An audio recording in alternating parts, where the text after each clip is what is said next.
the gangster has always been sort of, in some subtle way, glamorized because they defy authority and sort of it's like a release valve for people to kind of see what's someone who does defy, whether it be a Robin Hood type character or anyone who sort of doesn't go by the system. And yet organized crime figures are very conventional in a lot of ways, in most ways. They want the kids to go to the right schools. They want, everything is like. My character was he liked his kids to be gangsters when they grew up, but in general, they're very. They don't want their kids to be the way they are. Do as I say, not as I do.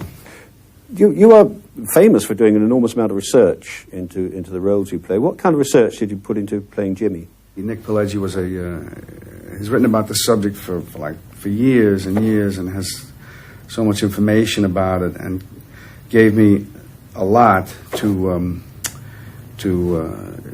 deal with. Also, I was talking to Henry Hill a lot. He used to call me from places. He'd call me in my camper. I mean, I never knew where he was, and I never wanted to know. I gather for playing the young Corleone in The Godfather, you actually went over to Sicily to learn the dialect. And, it's well known that you boxed for Raging Bull and put on all the weight. That kind of deep preparation is you obviously regard as totally essential. You put in a great deal more work than most. Yeah, well, to know and to understand what the nature of the behavior is, or the situation, or whatever. It's like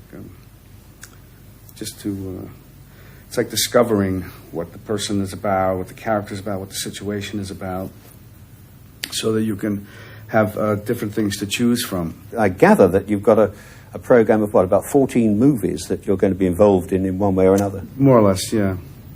Well, those are movies that you develop, and it takes years to get them developed, and then you have, you could take. I've started things a couple of years ago, and they're still not ready. So if you have 14 things in development, if you get 2 or 3 of them off, you're lucky. Eventually. It is interesting, though, to see you moving into that area because, the impression one's always got in the past is that you are detached from the mainstream movie, and you're not the power player like a Warren Beatty or a Dustin Hoffman, and suddenly you've become a power player. Well, I don't know. I'm not anybody. I'm just what I am, and whatever happens will be. It'll go in its own, whatever direction that'll be. I don't know. I don't even know yet.